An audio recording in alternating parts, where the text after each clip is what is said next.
Shalom, chères sœurs. Nous reprenons notre méditation de l'évangile de Luc. Aujourd'hui, nous sommes au chapitre 22, versets 35 à 38. Dans ce passage, Jésus voit sa mort venir. Quelle mort atroce à la croix comptée parmi les brigands. Il prépare ses disciples à ce combat, mais les disciples n'ont pas compris. Ils ont réagi à leur façon. Et Jésus se prend de cette façon, s'il leur pose une question pour qu'ils puissent se rappeler de ce qu'il a été pour eux. Il leur dit, lorsque je vous ai envoyé, avez-vous manqué de quelque chose? Je vous ai envoyé sans sac, sans bourse, sans souliers. Les disciples qui répondent, nous n'avons manqué de rien. Jésus le savait, mais il pose cette question pour qu'eux puissent reconnaître qu'ils n'ont manqué de rien. Alors Jésus monte de niveau parce qu'il avait un objectif. Il leur dit, mais maintenant au contraire, que celui qui a une bourse le prenne, que celui qui a un sac le prenne également, que celui qui n'a pas d'épée, qu'il vende son vêtement et qu'il achète l'épée. Les disciples ne comprennent pas. Avant, il ne fallait pas prendre, maintenant il faut prendre. C'est quoi comme histoire? Bon, Jésus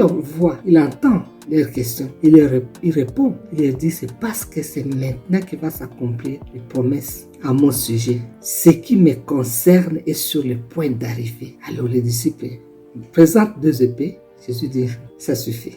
Et pour nous alors, qu'est-ce que ça veut dire? C'est 3 choses que Jésus recommande. Maintenant, il faut prendre le sac, bourse, l'épée. On va commencer par la bourse. La première chose que le Seigneur a recommandé. La bourse pour nous, c'est un trésor. C'est le trésor. Dans les trésors, on met l'argent. Donc, ce qui est très important, urgent, je peux dire, c'est l'argent. Mais le Seigneur nous recommande de prendre la bourse. Aux disciples, il a dit qu'ils ne prennent pas la bourse, mais ils n'ont manqué de rien. Ce qui veut dire quoi? Ce qui veut dire que lui-même a pourvu à leurs besoins. Notre besoin, c'est de croire à ce Dieu qui pourvoit. C'est la foi au Dieu pourvoyeur.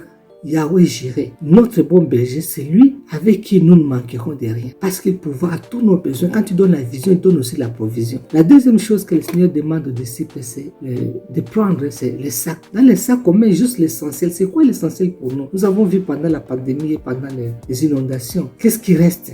Qu'est-ce qui est essentiel? La parole de Dieu nous dit de chercher d'abord le royaume des cieux. Et tout le reste nous sera donné par surcroît. Au nom de Jésus, nous avons la victoire. En Christ, nous avons tout pleinement, selon Colossiens 2:10. Nous avons tout pleinement en Christ. Alors restaurons nos priorités. Premièrement, d'abord, le règne de Dieu. Et tout le reste viendra par surcroît. Si nous perdons le royaume des cieux, qu'est-ce qui va nous rester? Parce que tout va passer. Et troisièmement, le Seigneur recommande aux disciples d'acheter l'épée.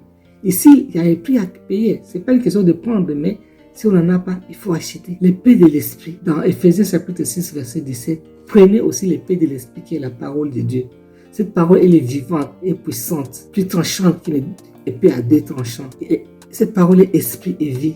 D'après Jean 6, 63. Cette parole a été révélée. Cette parole nous suffit, le rhéma de Dieu, pour avoir la vie, la victoire. Dans Ephésiens chapitre 6, verset 10, il nous est dit de nous fortifier dans le Seigneur, de nous fortifier dans sa force toute puissante, de nous revêtir de toutes les armes de Dieu, afin de pouvoir tenir ferme contre les ruses du diable.